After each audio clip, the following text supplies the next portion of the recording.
And I'm here with my son, and we were working on his van, and I'll show you what we got going on in here. It's all tore apart. Whoops. What have you been up to? I've been riding on a daydream. He was having a problem with the carpet getting wet in this corner. That's what I thought was this window. So we got out the hose today since it was warm enough, and we just saturated this thing, and there was nothing coming in this window whatsoever. So that was an issue. So then we found that this cable hatch, there's a couple of latches, and because this thing doesn't fit the furnace hole correctly, that's what this is. This is a hole that the furnace used to exhaust out of. They allow a little bit of water to come in. So we thought that was it, but it didn't seem like enough. So started researching a little bit more, and you can see we got all the wood pulled up here, which actually, even though this looks wet, it's not. It's part of the, because I told him, I said, oh yeah, the wood's all wet, and he said no. He says that's all the wood, it's just the color of the wood. And he's right, it's not wet. None of the wood's wet. So we thought it was this window. So I went ahead and pulled the window out and said we need to recaulk it and repaint it anyways, because it didn't look too good before the paint was flaking off. It needs some trim pieces, and anyways. So we sprayed up here, and we thought the window was leaking, but it wasn't the window. So again, more stuff came out. I went ahead and tore down the insulation, which we'll put all this back up now that we figured it out. And you can see that's all wet. I mean, now it's just dripped a little bit here. And the reason is because it was leaking off of this main piece right here, this framework. And what that is some rust up in there. I don't know if you could tell, but there's rust along there. So I thought, okay, so it's something up in here. Well, there's nothing up here. It's dry up in this part. It's coming from in this area. So we had the hose, and we were spraying everything. You can see I repainted this. I got to pull the tape off still for the window. And I thought, okay, maybe the drip rail. There's a crack in the drip rail. And then I thought, no, this is solid metal. So, strangest thing ever. I've never seen this before, and I hope I don't ever see it again. There is no gap, crack, anything really to speak of in between the drip rail and the body panel here. But as you went back, it got larger, and there was a gap there, and you can see possibly all that black that's in there. That is polyurethane. I had to fill all that in because I told my son, I said, get your hands a little bit wet. I'm going to take my air gun, I'm going to blow in there with the air gun, and I want you to see if you can feel it. And I did. He goes, holy cow, he says, I was getting stuff in my eyes. I didn't need to have my hands wet. I can definitely feel it. So at this point, this window was out, and I reached through, and man, it was just straight through. So what was happening was the rain was overwhelming the drip channel, and it's running in.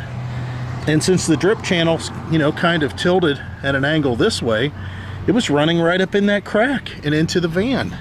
I've never seen that. I mean, I thought for sure it was something up here. So this is the old vent tube, the stink pipe for the toilet. This isn't leaking. This is the same urethane that I just put up in this seam right here. This is the same urethane that I used to seal off all the holes. They're not leaking. I checked up here. I thought that was leaking. I mean, you can see we got a bunch of water that's puddled up there. None of that is leaking. It's not going anywhere. And we, of course, tried this because I told him, well, we did put this in. Maybe it's leaking somewhere, even though everything looks real good. And it didn't leak there either. So all of that was coming from that. That's what I've been doing all day today. And I'm kind of tired, but I got to put this back together for him. It's all tore apart. That's it for today. We'll see what we pick up next. It's a new day. We're working on this van again, and I've got a little bit of work done. My son's been out here helping a lot, and I neglected to film any of it. So let's show you what's going on. We're trying to reposition the old bed, sort of the way it was, but not.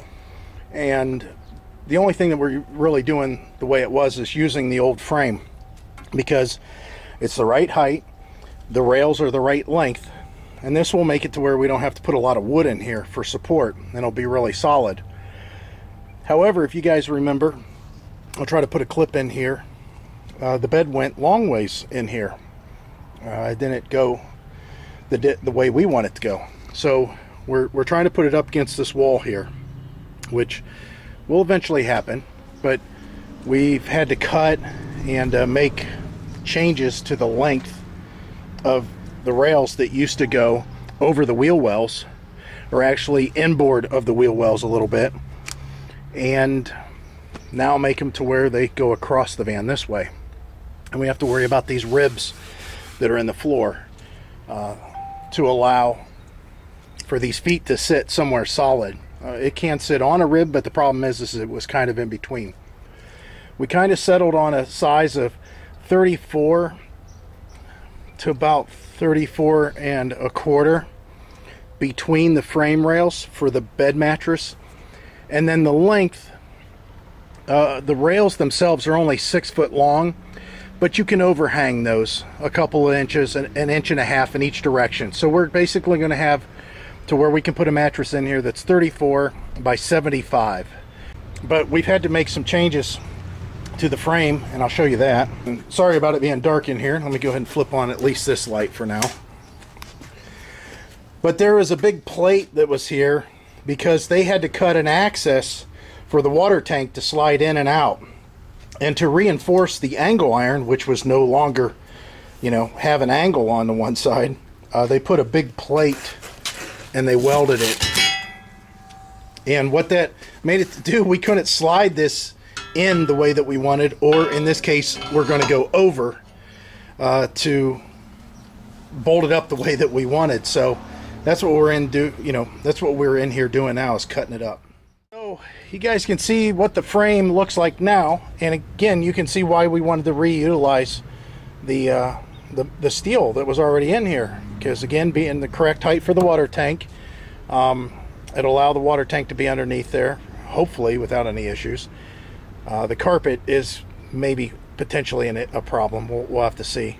The water pump will be mounted underneath here. That's where it used to be mounted. Actually, it used to mount right here, you can tell. And we might mount it right back there again, because the wiring and everything's for it. But as far as the length and how much it's taking up of the RV, you can kind of see now he has basically from, you know, this point on to build whatever he wants, or even further. So he's got a walkway, and you know, he's got a wide bed. This is a very wide bed for him. The other thing that we got to be concerned about now, and that is bolting this to the floor of the van. There's no way that I can even get to the bolt that I may drill through there. So that might be an issue, because this is definitely above the gas tank. Up there is above the drive shaft, I believe, or to the left of the drive shaft, you know, driver's side of it. That will have to be looked at. And then this side here, I got to watch for fuel lines. They always put fuel lines down this side. Of course, brake lines too. So it's going to be kind of touchy as far as that's concerned. And the nice thing is his bed, again, will overhang slightly here, maybe just a couple of inches. It'll be right up against the door, and he'll still have access to everything that, you know, he may want to put underneath here. And of course, other than the water tank being in the way, he'll have a lot of access to storage underneath there too. So we're going to try to get this secured down so we can start thinking about putting in the plywood. He's got 1-inch plywood that came with the van for the old bed, and it'll be easily able to be cut down for this. And the other thing is, we might try to make it to where he can lift it up and access what's underneath. So we'll have to see how all that works out. Just to let you guys see, this is what it looks like from the front, and you can see the kind of access he has. You know, this is a short van. This isn't an extended van, nothing like that. This is a short van. So yeah, I think this is going to work out just pretty darn good for him. We'll have to see how it all goes though. Well, that's all you're going to get to see.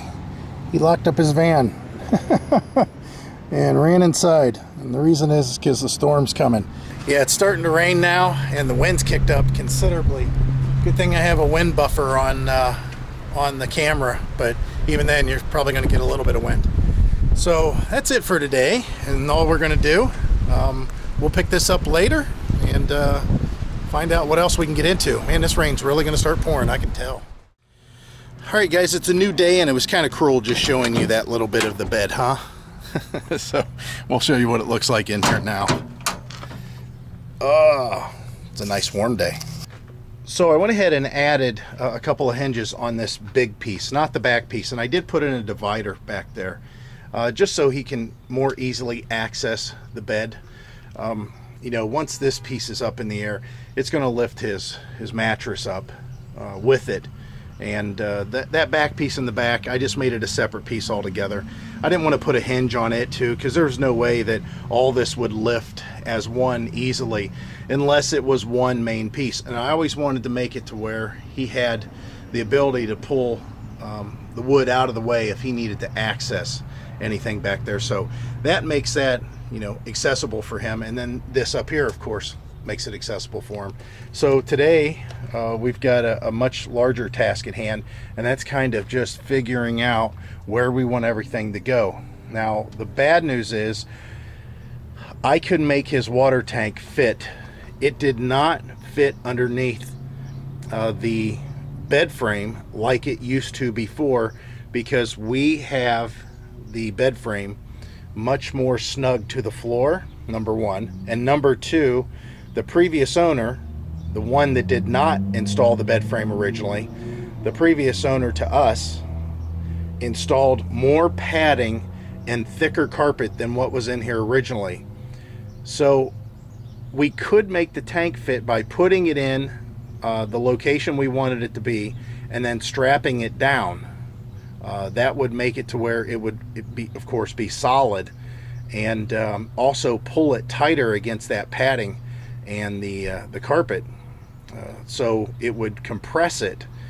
Just having the bed on top of it would also compress the freshwater tank, and it wouldn't necessarily hurt it. However, we don't think we want to do that. And there's another reason behind it, because when this water tank was originally installed in the van, it was underneath the bed on this side. And of course, like I said before, I've said it 1,000 times, the bed used to be across the back, like you guys seen, you know, at the beginning of this video, hopefully. And the water pump used to mount on that fender well back there, which you can't see because of the sun. There we go. So you can kind of see the footprint of the where the water pump's at. Now, the reason that it was on this side is because up front he had a little corner kitchen sink, which we still have downstairs in the basement, and the bathroom was over here also. That little window was the bathroom window. And again, I don't want to get into too much of what it used to be like, but it worked for the guy that had it originally. It made sense. He had the furnace and the toilet set up to where they were in the same little room. This furnace sat underneath a little cabinet that was built, and this cabinet had a little corner sink right here. This was a wall. There was a wall here. That's why there's this big gap. There was also a wall right here too. That's why there's this big gap. Then this had a door to it. Then it came all the way out to a little bit further than this here. This was the bathroom window, and this was the stink pipe for the toilet. This was the outlet for the toilet for the fumes to get out. His toilet sat right here, and it had a 10-gallon, I believe, holding tank that was for the black water. This was all enclosed and had a door, and this was the bathroom. And again, it had a furnace in it, and the furnace vented to the outside of the little room that was built. This here had some sort of a shelf here, and he had a clothes rack that hung up here, and he had a fake wall that was built, you know, a bulkhead that ran across at least out to here. It didn't go all the way across because you could walk from the driver's seat back. So it was a very good layout, and quite honestly, if it was like that when we got it, we might have set it up like that. But there was a few things that we didn't like. Number one, that the toilet was such a dedicated space that had to be permanent, and it took up so much room. It just wasn't a good idea to keep that big toilet when there might be situations when you are out boondocking that you want to take your toilet out and put it in some sort of a shower tent that's outside, especially if you're out in the desert, you know, middle of nowhere. There's no reason for you to have to deal with your toilet inside the RV.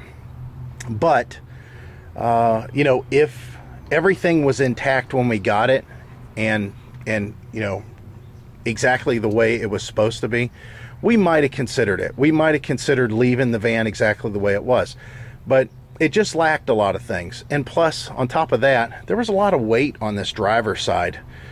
He had the freshwater tank, which again, that's a 14-gallon tank. He had the bed across the back, so that pretty much was equal all the way across. But he also had the sink, the furnace, a 10-gallon onboard propane tank underneath, and a couple of other things. And honestly, it just was too much weight on that side, and it didn't have a good flow. And there was, like I said, there was space that was just taken up that needed to be something else. So we're going to get to work here. We're going to use cardboard. We'll show you what that looks like, and we're going to try to figure out what we're going to do. We're going to have to bring out some things and try to hook them up. So we'll have to see how that works. It's all going to be interesting. All right, guys, so this is just the early stages of us planning how we want the van laid out and what for. We know that the toilet's going to be stored back there, and we're going to make it to where it can be utilized back there by pulling it out just a little ways. But it's the nice thing about it being, you know, a self-contained unit. If he gets out in the desert or something like I just mentioned, he can put it in a shower house and he can use it there. It doesn't even have to be in here. Now, as far as the bed, everything's good here, and of course he'll sit higher because of the cushion, but you can kind of see where we're going to put this refrigerator freezer at, and it's going to be enclosed. The vents are going to be on the outside and the control panel. Now, the only thing I don't like is that the power is also right here. So what we're going to have to do is secure the power cords to whatever mechanism we use, because we're going to put this on a slider so it can be pulled out and then opened. And that way we can build above this without blocking the window, and he's going to have a desk up there. It's probably going to pull out or be out a little bit further than what this is currently. But that way, whenever he needs to work on anything, a few things. He's got a little window that's by his head for fresh air. He can see out. There's going to be a window in front of him. He'll be able to see and look out. And of course, these two big windows that I'm standing at now, he could leave the door open.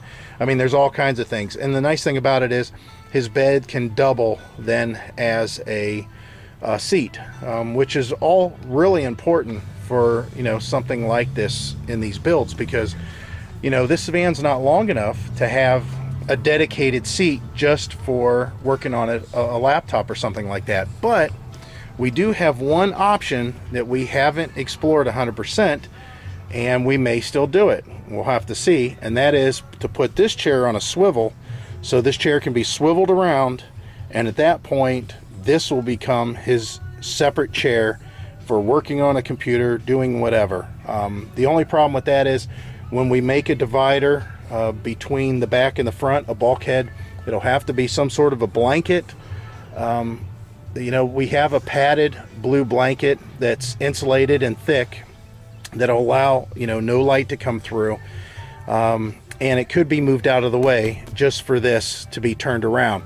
But at that point, the blanket would have to go behind this seat to really still keep everything closed off the way it's supposed to. So again, lots of options, but I just wanted to show you the early stages of what we're looking at here and how well it's coming out as far as the layout.